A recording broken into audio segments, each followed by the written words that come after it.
bandeko balandi ya emission Jenga Inchi Good African Theatre Production. Wandugu wapenzi, wadada, wamama, mnajua nyinyi wenyewe, leo tuko kwa mkurugenzi ama mkubwa, mheshimiwa wetu. Yeye mwenyewe sijali kwa sababu ya kuweza kuambia ni nani, na yeye mwenyewe ataweza kujitambulisha. Yeye anafanya kazi gani kwanza, ni nani na nchi gani. C'est pourquoi ce qui botali na kote na ngai nazana invité na biso ye moko ngana ko ebisa bilote ye moko akopesa ba moi éclaircissement sur l'affaire de monsieur Ilunga Emmanuel Ilunga oyo ministre asalaki ba moi visite na Durban awa balobi bango peut-être bazana moi éclaircissement na likambo wana ndelelo to sali fort to monaye. Vraiment bonsoir monsieur. Bonsoir beaucoup monsieur Bartazar. Que vous pouvez se présenter devant les auditeurs. Oui, merci beaucoup. Mon nom c'est Brian Minga Hamza. Je suis surtout ici en ma qualité du président de la Fondation Florence et aussi surtout membre et cofondateur de ce qu'on appelle Focus Group. Donc Focus Group, c'est ce regroupement-là de Congolais qui est en large majorité, qui est aussi responsable qui était partie responsable dans la visite du Premier ministre, du ministre Ilunga. Donc je fais partie de fondateur de Focus Group avec monsieur Daniel. Donc je suis ici dans cette qualité-là. Hormis les autres tâches que j'ai, je préfère juste rester dans ces spectres-là. Bon, la minute parce que vous venez de dire que vous faites partie des Focus, parce que auditeur Nabiso, tout, il ne peut pas bien comprendre Focus c'est quoi, et puis quel est leur objectif, vision, etc. Ok, merci pour cette question. En fait, il faut juste d'abord que je vous remercie de venir pour cette interview. C'est vrai qu'on est resté dans le silence après tout ce qui s'est passé dans la communauté comme crise, comme spéculation, mensonge. Donc c'est mieux qu'on ait un journaliste aujourd'hui qui vienne et on pourra alors parler sur certains détails. Donc le Focus Group, en fait, c'est juste un groupe de Congolais qui est en contact ou qui travaille avec l'église méthodiste. Et nous avons commencé ce travail depuis 2016. En fait, le but de Focus Group, c'était quand on a commencé à nous réunir, d'ailleurs aussi M. Denis qui est les grandes victimes dans toute cette histoire. Quand nous avons commencé à nous réunir, nous avons appelé aussi M. Denis pendant ces temps-là, étant quel individu. Et le but de Focus Group, c'était de nous réunir et de penser qu'est-ce qu'on peut faire à partir d'ici pour un peu travailler sur la paix au niveau du Congo. Parce que nous nous sommes dit, pourquoi est-ce que les gens quittent le pays? Il y a le problème d'insécurité, il y a le problème économique, il y a le problème social, politique. Mais qu'est-ce qu'à partir d'ici, étant que la diaspora, nous pouvons faire pour que nous puissions un peu changer aussi les choses au Congo? Et c'est dans cette lignée-là d'idée que le bishop avec qui nous travaillons, le bishop Mike, qui a eu d'ailleurs pendant ces temps à rencontrer lors d'un voyage à Abuja l'un des secrétaires des églises au niveau du Congo, monsieur Révérend Kinyamba, que nous avions d'ailleurs reçu ici l'année passée. C'est juste une information que je vous passe aussi.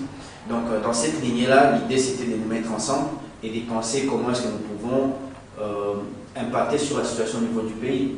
Et c'est de cette façon-là que nous avons eu beaucoup de réunions entre nous, et les réunions étaient ouvertes à tout le monde. Il faut savoir qu'à un moment on avait 10-15 personnes qui venaient, et parfois on s'est retrouvé à 4 ou 2, et on a commencé comme ça et on a continué dans cette lignée-là. Jusqu'à ce que nous sommes arrivés à un niveau où nous nous sommes dit les grands problèmes au Congo aujourd'hui, par exemple, c'est le problème d'insécurité. Okay. Comment résoudre le problème d'insécurité? Il faut commencer par toucher les autorités politiques. Et comment faire ça? Il faut d'abord une sensibilisation. Il faut qu'il y ait un message fort pour dire aux autorités politiques que voilà, c'est ça le problème que le pays est en train de traverser. Et nous avons identifié que les églises jouent un grand rôle pour passer de tels messages. Et nous avons eu la chance de travailler avec un monsieur qu'on appelle Dr. Clint, qui est parmi les rédacteurs de ce qu'on appelle Kairos South Africa. Et je vais plus parler sur le document Kairos au fur et à mesure qu'on évolue avec l'interview. Maintenant, pourquoi les gens s'étonnent de ce que vous êtes en train de parler aujourd'hui? Parce que, étant que cette organisation, ou je ne sais pas si je suis à la page, l'organisation FOCAS, pourquoi pas toujours il y a link, il y a des informations. Vous ne voulez pas informer la communauté, passer dans des églises, passer par-ci, par-là, mais vous êtes toujours bloqué. Et cette chose-là, il paraîtrait que c'est en majorité des Kivusiens, ça ne comprend pas. Oui, il faut savoir une chose, monsieur le journaliste, monsieur Balthazar, nous sommes dans une communauté qui est, je dirais, nous sommes dans une communauté un peu complexe. Ouais. C'est-à-dire que quand vous prenez l'échelle humaine, vous comprendrez qu'on vient de différentes familles, nous avons des différents passés, nous sommes des tribus différentes, ethnies différentes. Donc nous sommes dans une communauté qui est complexe et la plupart des fois que les choses se passent dans la communauté, il y a certaines personnes qui veulent participer, il y a ceux qui ne veulent pas, pour plusieurs raisons. Je vais vous donner un exemple, par exemple. En 2016, avec même M. Denis Mbacha, nous avons organisé une marche contre le massacre des Béni. Je ne sais pas si vous étiez présent. Et cette marche-là a été organisée par la communauté congolaise en 2017, avant qu'il ne devienne même président, je pense. Si je ne me trompe pas les dates, ça doit être soit 2016-2017. Mais les vidéos sont là. Mais nous sommes retrouvés à peu près à 15-20 personnes pour la marche contre le massacre des Béni. Ouais. Donc il y a cette tendance-là de dire, voilà, moi je vais participer à ceci parce qu'il y a mon intérêt, je ne vais pas participer à ceci parce que je ne trouve aucun intérêt. Ouais, ça c'est une chose qu'on ne peut pas ignorer dans notre communauté. Quand nous avions commencé avec les Focus Group, comme je vous ai dit au début, nous sommes retrouvés à un grand nombre. Au fur et à mesure, les gens trouvaient pas intéressant pour leur propre intérêt et ils partaient. Quand nous avions réussi par exemple le révérend Kinyamba du Congo, l'invitation était ouverte à tout le monde. Mais nous avons eu combien de personnes? À peu près une vingtaine, trentaine de personnes. Donc ça, je ne crois pas que nous sommes en train de nous refermer sur nous-mêmes parce qu'il n'y a pas de complot contre la communauté. Contrairement à ce qu'il est en train de se dire. Il n'y a aucun complot que nous sommes en train de faire contre la communauté. Tout ce que nous sommes en train de faire, c'est pour le bien de la communauté. C'est pour essayer de répondre à certains mots qui sont ici dans la diaspora et aussi aux problèmes qui sont au niveau du pays. Je vais vous donner un exemple par exemple. Nous avons fait en 2015, là je parle pour ma fondation, la Fondation Florence que je préside en ce moment. Nous avons organisé une soirée de charité en 2015 à l'hôtel Albany. Vous connaissez l'hôtel Albany ici? C'est un grand hôtel, 4 stars. Nous avons organisé une soirée de charité le 30 juin. Et le but de la charité, de la soirée, c'était de récolter des fonds pour construire une école au niveau du Congo, que nous sommes en train de construire d'ailleurs. Et dans la salle, nous avons eu 70% des gens dans la salle n'étaient pas des Congolais, alors que nous avions passé des messages pour l'événement. Nous avons fait une communication intense sur l'événement. On n'a pas eu une réponse suffisante de notre communauté. Mais malgré ça, nous avons pu récolter ce dont nous avions besoin. Donc il y a cette complexité-là de la communauté congolaise qu'il ne faut pas ignorer. Et je vais conclure pour dire que Focus Group n'est pas fermé et nous sommes ouverts à tout le monde, à toutes les suggestions, à toutes les remarques. C'est pourquoi d'ailleurs j'ai accepté de vous parler, de vous accorder cette interview pour dire, surtout à la communauté congolaise, il n'y a pas de complot. Il n'y a personne qui est en train de faire un complot contre la communauté congolaise. Merci beaucoup, Balandi à l'émission. Tolingi, Banunu, Batubazo, Kende Nakwen, par-ci, par-là, Bazoloba. On me souvient que les jours-là, il y a parfois Batubalingi Kotangate, parfois Batubalingi Kokende Naba Réunion, ce qui va bien Bozo Kenete. C'est-à-dire, Bozo manquer d'informations et belé. Please. Lelo, na minute moke oyo, Bolanda, Bango deba Mikolo, Yanini organisation wana, pe na ministre Ayaki Awa. Mais eza mutuna moko très importance na lingina tuna, pona mokonzi. Il y a parfois, par exemple, avez-vous informé l'arrivée du ministre à la communauté congolaise ici? Merci beaucoup pour cette question, M. Balthazar. Non, nous n'avions pas informé la communauté congolaise en général sur l'arrivée du ministre. Et je dirais pourquoi. Premièrement, l'invitation dont le ministre avait reçu venait de ce qu'on appelle KZN-CC, KwaZulu-Natal Council of Church. Okay. Et cette invitation, c'était une invitation de consultation entre le ministre et les églises de KwaZulu-Natal. Okay. Et nous sommes retrouvés dans ce spectre-là parce que nous travaillons avec KZN-CC. Ouais. C'est pourquoi nous sommes retrouvés dans ce spectre-là. Et tout le monde qui a pu voir le ministre, qui a pu participer à la rencontre avec le ministre, ce sont les gens qui ont collaboré avec nous dans ce qu'on appelle le focus group. Ouais. Donc il n'y avait pas, c'était pas une visite officielle du ministre pour venir voir la communauté congolaise. Ouais. C'était une visite de consultation. L'invitation que le ministre a reçue, c'était envoyé par KZN-CC pour dire que nous vous invitons pour que nous puissions traiter sur ces points, sur ces problèmes que nous sommes en train de travailler ici avec les Congolais, dont nous travaillons avec. Parce que le focus group est composé des Congolais à part la communauté congolaise comme structure. Vous comprenez un peu? Donc, et tout ça, je vais juste dire que nous devons arrêter un peu avec cette conception binaire, de dire que ça ce sont des mauvais, ça ce sont des bons, ça ce sont des méchants, ça ce sont des gentils. Ces choses-là n'existent pas. Vous voyez, les humains, on n'est pas seulement organique. Ouais. C'est-à-dire qu'aujourd'hui, il y a un problème pour dire que le président ou la communauté doit être apolitique. Ça veut dire quoi? Quand vous regardez au fond, ça ne veut rien dire. S'il faut dire que la communauté est apolitique ou la communauté non religieuse, qu'est-ce que ça veut dire? Est-ce que donc le président ne doit plus aller à l'église ou il ne doit plus parler au pasteur? Donc tous ces mots-là sont des mots, quand vous allez au fond, vous trouvez que ça n'a pas de sens. Ouais, parce que l'être humain, c'est un être organique, à part ça, c'est un être psychologique, affectif, sociopolitique. Vous voyez, donc, vous ne pouvez pas séparer les trois. Donc l'homme social, l'homme affectif, l'homme psychologique, vous ne pouvez pas séparer. Il faut prendre l'homme en entièreté. Je vais juste par là dire que nous avons rencontré le ministre sur plusieurs casquettes. Ouais, comme je me suis introduit, je représente la Fondation Florence, je suis aussi membre des Focus Group, je suis aussi écrivain, je suis. C'est de la même façon que par exemple le président Denis est venu à titre personnel, comme tout Congolais. Ouais. Mais à part ça, il est aussi président de la communauté congolaise, il est businessman, il est travailleur dans son entreprise. Tout ça fait la complexité de l'être humain, vous voyez. Mais alors les gens qui veulent juste limiter les gens à l'organique, c'est-à-dire quand vous appartenez à cette organisation, vous devez juste être bâclé sur ça. Ça n'existe pas, ces choses-là. La vie humaine est complexe. Il faut que nous arrivions à penser au-delà de ça. Ouais. Donc, pour répondre à votre question, nous n'avions pas informé la communauté en général parce que ce n'était pas une visite officielle du ministre à la communauté congolaise. Les jours qu'il fera ça, je suis sûr qu'il appellera toute la communauté et la communauté sera informée.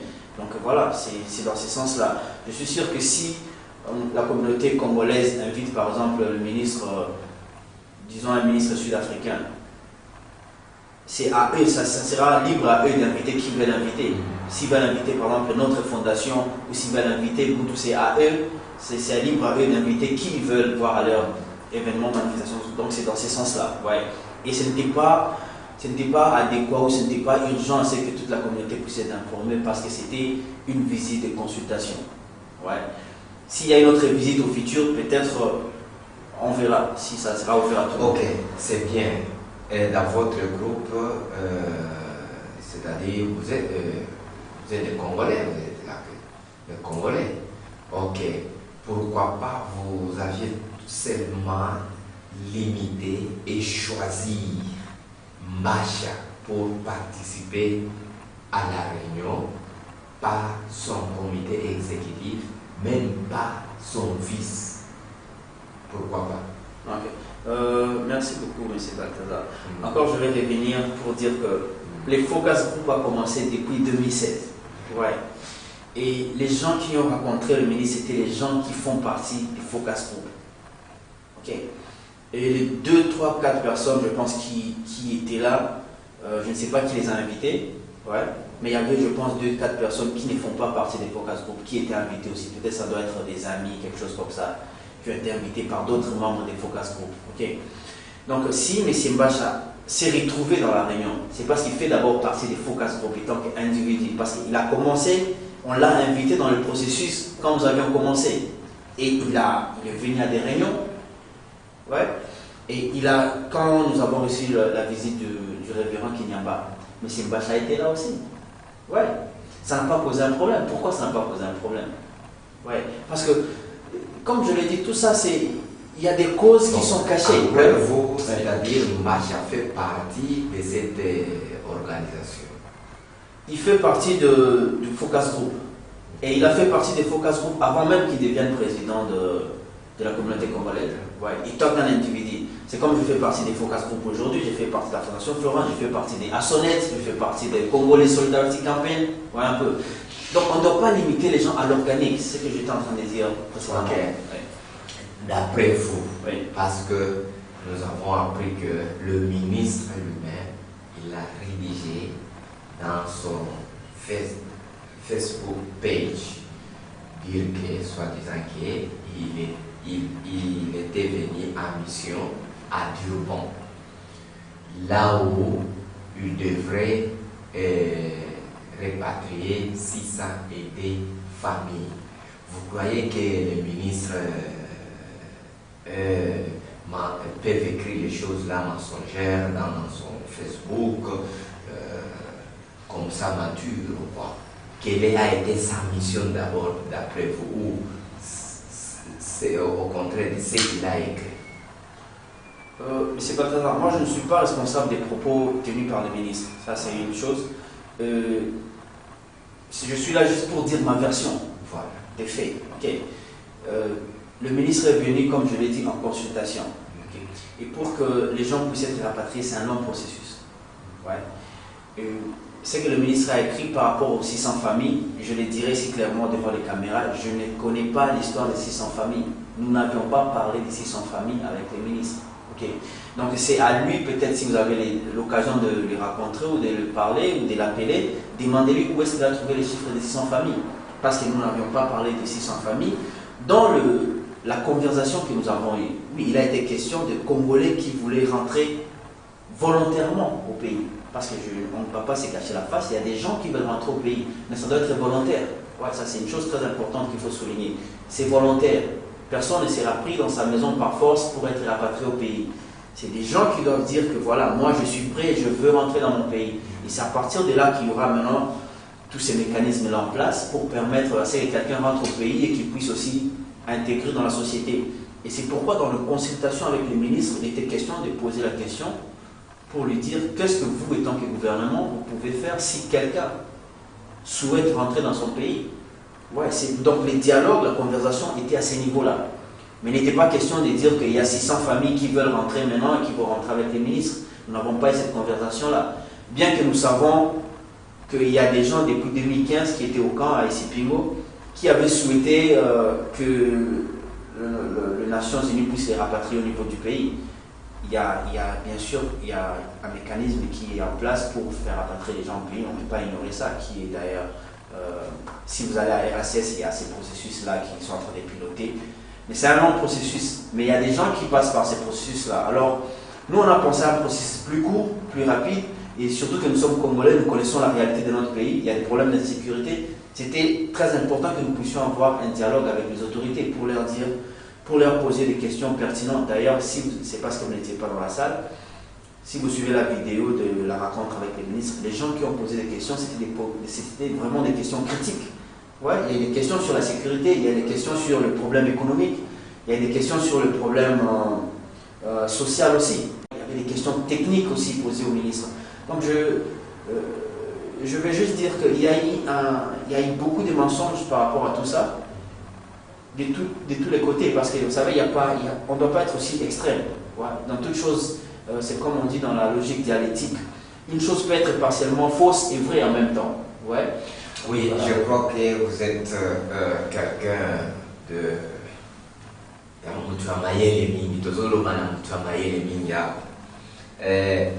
Problème, c'est quoi? J'arrive sur le même point.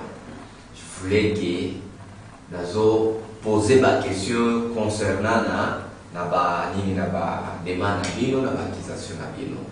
Il a essayer à donner quelques éclaircissements selon la salle. Effectivement, vous êtes Congolais. C'est que nous sommes tous, parce que chacun est libre de s'adhérer à un parti politique, association, que ce soit. Mais ça ne veut dire pas que vous n'êtes pas dans la communauté congolaise. Dites-moi par exemple, un homme comme un ministre lui mange de la République démocratique du Congo.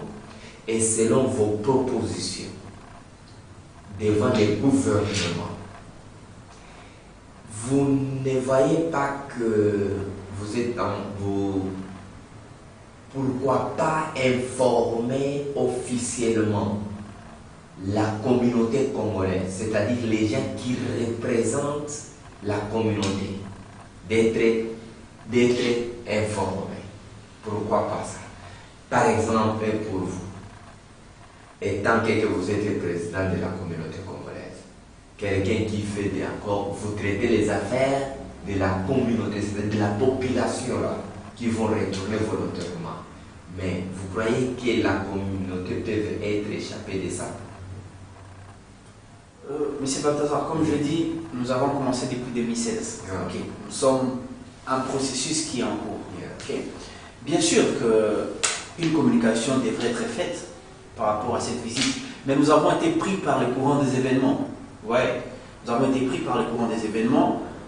Quand le ministre a posté ce qu'il a posté sur Facebook, et tout le monde s'est enflammé. Ouais. Et bien sûr, quand le moment viendra de communiquer, ou bien de travailler avec la communauté congolaise comme entité, nous le ferons. Pourquoi pas? Nous sommes tous des Congolais et nous aurons besoin, bien sûr, de passer par la communauté congolaise comme structure s'il y a des rapatriements qui doivent être faits. Mais jusque-là, il n'y a aucun rapatriement, le mécanisme n'est pas encore en place. Donc nous sommes en train de travailler d'abord. Dès que nous aurons atteint un point où nous savons maintenant que c'est le moment de contacter la communauté congolaise en tant que structure, nous allons le faire. Pourquoi pas? Surtout que M. Denis est là. Et je veux aussi pour dire que le vice-président qui est Papilloto, que je ne connais pas personnellement, mais j'ai eu quand même la chance de côtoyer certaines personnes qui les connaissent et qui disent que c'est quelqu'un de très bien, quelqu'un de social. Et je l'ai eu à l'écouter quelquefois, c'est quelqu'un qui réfléchit aussi bien. Donc ce sont tous des grands frères pour moi, que ce soit M. Denis, que ce soit M. Yoto, ce sont tous des grands frères que j'ai beaucoup d'estime, que je respecte beaucoup. Et je pense que nous avons la chance dans la communauté congolaise des Turbans d'avoir deux personnes de ce calibre-là. Ouais. Donc nous devrons surtout les soutenir pour qu'ils puissent achever leur travail pendant leur mandat. Ouais. Donc il n'y a pas une séparation entre ce que nous faisons et la communauté congolaise. C'est juste que dès que le moment sera opportun, nous allons venir vers la communauté congolaise pour dire voilà, nous avons besoin de ça, est-ce que nous pouvons travailler ensemble sur ces points? Voilà, mais le moment n'est pas encore venu parce que nous sommes encore en train nous n'avons pas encore atteint les objectifs ou le but que nous sommes fixés. Donc nous ferons ça au moment opportun. Ça va. Maintenant, nous croyons que d'après vous, vous êtes conscient que le ministre a parlé de mensonges sur la page Facebook, parce que de ce qu'il a dit, de dire qu'il était venu pour 600 aider les familles pour les répatrier, mais quand nous comprenons bien qu'il n'y a rien, c'est-à-dire le ministre Emmanuel n'a pas parlé la vérité sur Facebook. Dire qu'il n'a pas dit, il a menti, je pense c'est trop dire. Comme je vous l'ai dit, je ne suis pas le seul membre de Focus Group. Okay, nous sommes avec M. Daniel, nous sommes avec des gens comme M. Willy, nous sommes avec Jérémy, nous sommes avec M. Bacha. Donc c'est maintenant au ministre, si vous avez la chance de les demander, de les voir, de les demander où est-ce qu'il a trouvé ces chiffres-là de 600 personnes. Parce que moi, pendant les conversations, on n'a pas eu à parler de ça. Peut-être il a eu à parler avec quelqu'un d'autre sur ces chiffres-là. Donc c'est à lui de d'éclaircir sur ces points-là. Ce n'est pas à moi de dire s'il a menti ou pas. Moi, je suis juste en train de donner mes versions, ma version, je suis en train de dire la vérité que je connais. Donc si le ministre a parlé de 600 familles ou 600 personnes qui doivent rentrer au pays, c'est à lui maintenant de dire où est-ce qu'il a trouvé cette information-là. Ouais. Merci beaucoup. Asante wa ndugu wapenzi, nadhani kila mtu marais kutoka vikundi mbalimbali mliweza kuwa na huzuni kubwa sana, na wote hata kabisa kamati ya kundi ya jamii ya Kongo ilikuwa katika mfuruko. Hata hivi katika mifuruko mnajua na mnasikia wenyewe kama macho kwa macho, swali jibu ni kwenu, na nini ni wako chambua kujua ukweli na uongo. Lakini haya inaonekana kama wao ndio wamemba ambapo wanayofanya kazi ile, inaimanisha kama yeye Rais Denis Mbasha ni memba wa kundi hii, na yeye Daniel Dunia ya Mungu na Willy Chikuru na mzee hapa tunayeongea naye ni memba. Sasa je peux retourner là-bas encore. Excusez-moi de faire de appel down in a same place. Notre inquiétude sera parce que nous sommes tous ensemble de combattre l'esprit de division, le tribalisme dans notre communauté.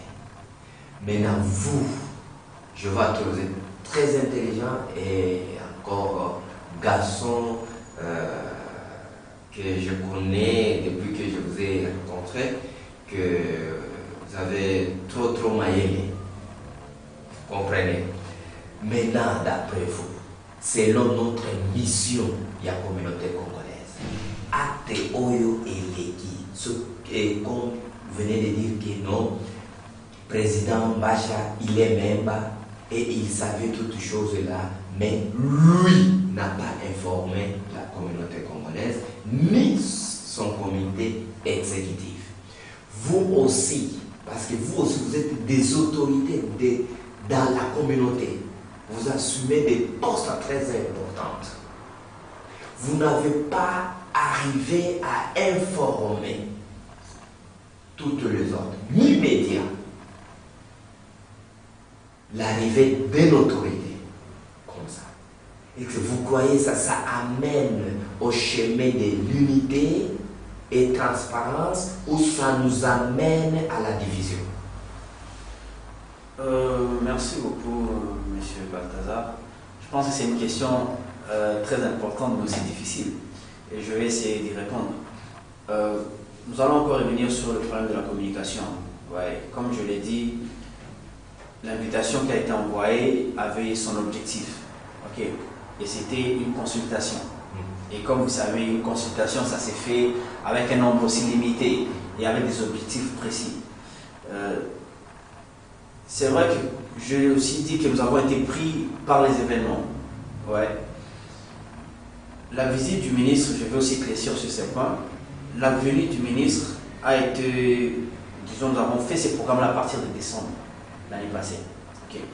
Parce que quand nous avons commencé le processus de Focus Group, il n'était pas question d'ailleurs de voir des ministres et tout ça, parce que notre mission, nous travaillons avec les églises ici et nous voulions travailler avec les églises au niveau du Congo. C'est pourquoi, si vous allez me donner le temps, que je puisse parler sur ces documents que nous sommes en train d'écrire. Okay. Donc, c'est quand le bishop est allé au Congo l'année passée en décembre, par l'invitation des églises du Congo, qui pendant son séjour, on a dit, mais ça serait mieux aussi de rencontrer certaines autorités politico-sociales, économiques du pays, pour que vous puissiez aussi parler de ce que vous faites au niveau de l'Afrique du Sud. C'est dans ces cadres-là qu'il a pu rencontrer l'excellence Ilunga, mais il a rencontré aussi d'autres ministres, par exemple le ministre Bitakwira et tous les autres. Il a rencontré certaines autorités du Congo. Okay. Donc, et c'est à partir de ça que quand il a eu l'entrevue avec le ministre Ilunga a été intéressé. Il a dit, j'aime bien ce que vous faites au niveau de l'Afrique du Sud, avec le groupe des Congolais avec qui on travaille. J'aimerais bien venir et écouter ce que vous faites. Ouais. Et c'est dans ce cadre-là que le ministre est venu. Le ministre n'est pas venu pour rencontrer la communauté congolaise comme organe, parce que ce n'est pas la communauté congolaise comme organe qui travaille avec l'église méthodiste et avec les DNCC. Non, ce sont des individus. Mais qui sont des Congolais? Ouais. C'est comme par exemple, je vais vous donner un exemple. En 2016, quand il y avait les Congolais qui étaient à la Salle-Suite dans les rues là, pendant presque un mois, nous avons organisé collecte des fonds, nous avons organisé la nourriture pour que nous puissions venir en aide à nos frères et sœurs qui étaient dans la rue. Ouais. Mais tout ça a été fait par la fondation d'une manière personnelle, ouais, comme organe. Ouais. C'est pourquoi je veux dire que chaque organe a sa liberté d'opérer. Ouais. Nous n'étions pas obligés d'inviter la communauté congolaise en général ou les médias si nous pensions que ce n'était pas nécessaire pour ces moments-là. Ouais. C'est dans ce sens-là. Ce n'était pas dans le sens de dire qu'on veut cacher les choses. C'est parce que nous avions trouvé que ce n'était pas nécessaire pour ces premiers stades d'avoir les médias et d'inviter la communauté en large ou bien le comité exécutif de la communauté congolaise qui viennent rencontrer les ministres. Nous avions pensé que ce n'était pas encore le bon moment, ce n'était pas important parce que c'était juste une consultation.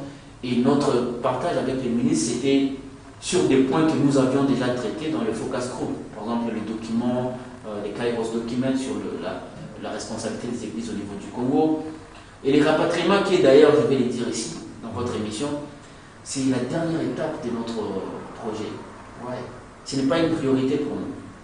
Parce que ça demande, comme je l'ai dit, c'est un long processus. Ça demande beaucoup de moyens. Ça demande aussi une assurance pour ceux qui rentrent. Parce que nous connaissons bien les conditions dans notre pays.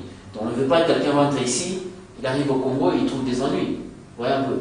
Donc je vais dire ça ici, les rapatriements, c'est le dernier point dans notre projet. Il y a beaucoup de choses que nous devons faire avant d'arriver au rapatriement. Ouais. Mais les gens, ils sautent du premier point au dernier point. Ouais. Et c'est les gens qui ne connaissent pas ces processus qui sont en train d'alimenter tous ces rumeurs-là. Donc nous n'avons pas caché l'information, nous avons juste pensé que ce n'était pas nécessaire à ce stade ici d'appeler les médias ou d'inviter la communauté, le comité de la communauté congolaise. D'ailleurs, nous n'avons pas aussi invité les autres organisations de la société civile congolaise aussi. Ouais, il y a beaucoup d'organismes ici, des Congolais aussi, qui devraient normalement être dans la réunion, mais nous ne les avons pas invités. Parce qu'à ce stade où nous sommes, ce n'est pas encore important d'avoir tout le monde sur la table.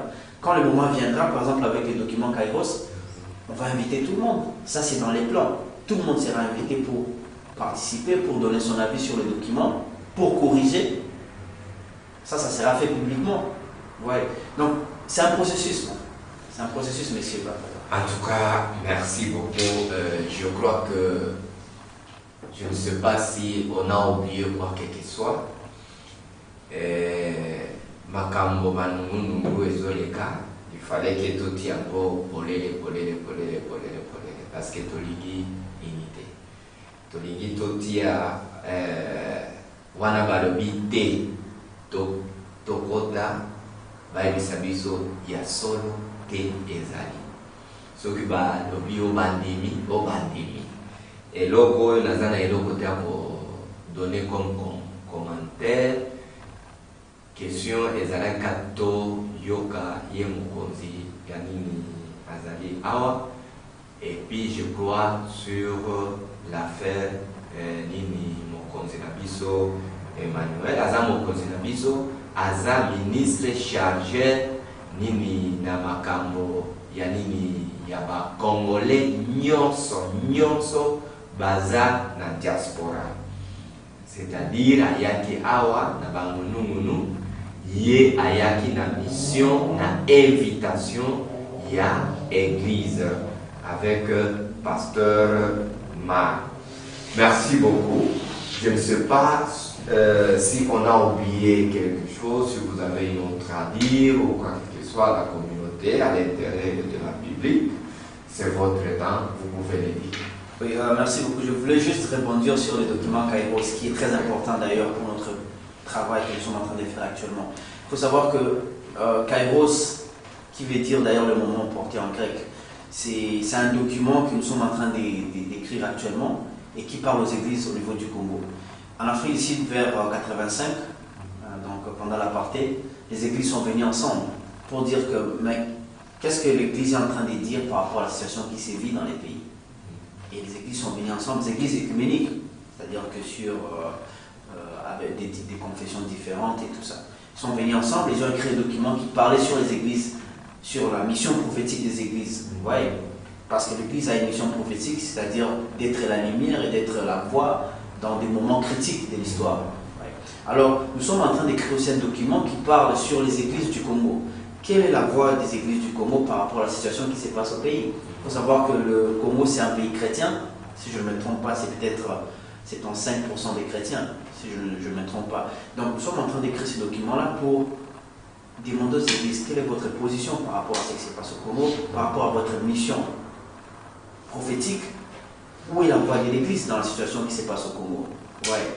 Donc, ce document-là que nous sommes en train d'écrire actuellement sera soumis à tout Congolais.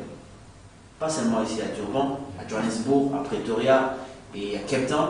Et après, le document sera envoyé au niveau du Congo aussi, pour que la structure qui est au Congo puisse aussi mettre leurs idées ensemble. Et puis, dès que le document sera consolidé, on va publier. Parce que le but de ces documents-là, c'est un document théologique, biblique, il faut le savoir. Et c'est pour réveiller un peu les églises, pour leur dire, voilà, vous avez oublié peut-être votre mission. Et voilà les lignes que vous devrez suivre. Parce que c'est un document aussi qui vient avec des pistes de solutions que l'église devrait emprunter. Donc c'est ça le plus grand travail que nous sommes en train de faire actuellement. Nous sommes en train de travailler sur un document Kairos qui sera mis en public, comme je l'ai dit. Donc pour conclure, je dirais que il n'y a pas de complot contre la communauté congolaise. Nous avons fait beaucoup de sacrifices. Je pense que M. Balthazar, nous avons eu à nous rencontrer sur beaucoup d'événements, surtout des marches, je vais dire. Nous avons fait beaucoup de marches dans ces pays. Nous avons fait des débats, nous avons fait des conférences, nous avons fait des actions. Ce n'est pas moi, je suis un activiste, M. Balthazar. Je ne suis pas un musicien ou quelqu'un du cinéma pour être devant les caméras tout le temps. Nous sommes des activistes, nous n'avons pas toujours besoin de venir dire ce que nous sommes en train de faire. Ouais.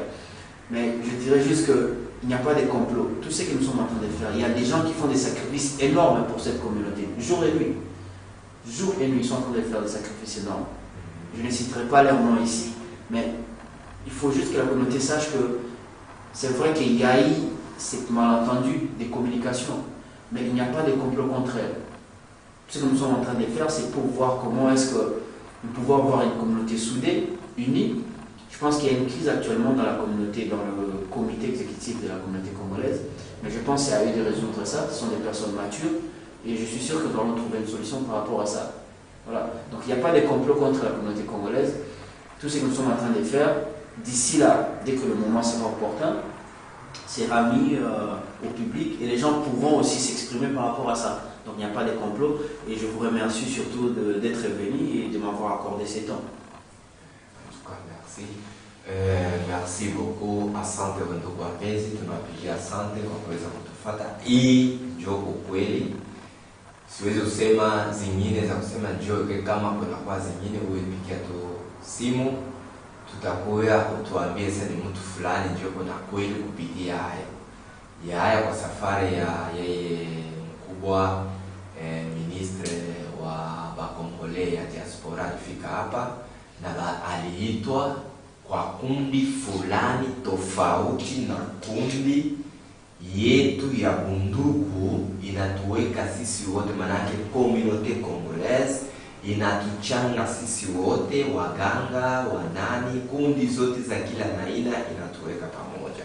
C'est-à-dire communauté na biso yo congolais eza famille eza lokola tozana na nini na famille moko bana mtu moko, me mtu na mtu azalaka na musala na ye, mtu na mtu azalaka na mayele na ye, azalaka na makambo na ye.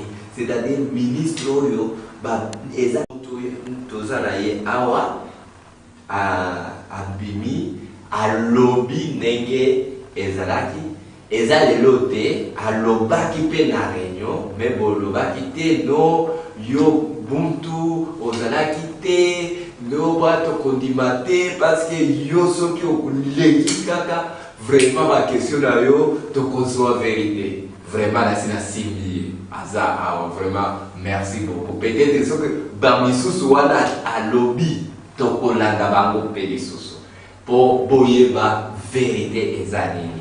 Mbasha za coupable ou aza coupable te. So ki aza coupable te, tokozongisa ye nde wana vraiment tosala effort tozala kaka Congo ini. Merci beaucoup.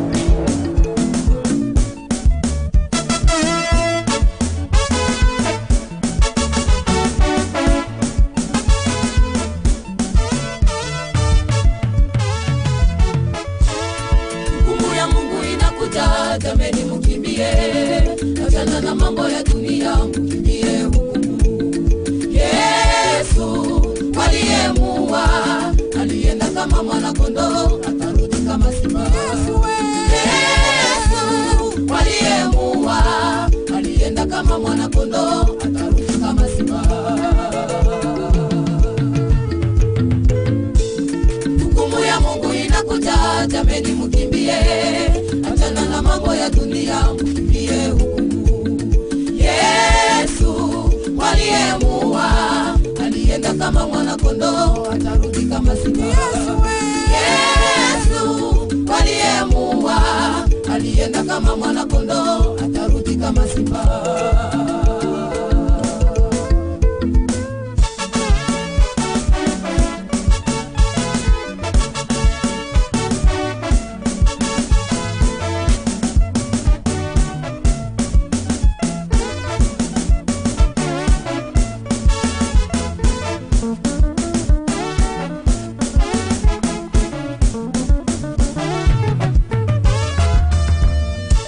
Watu wanazifurahia na saa za dunia, wanadhani kwamba dunia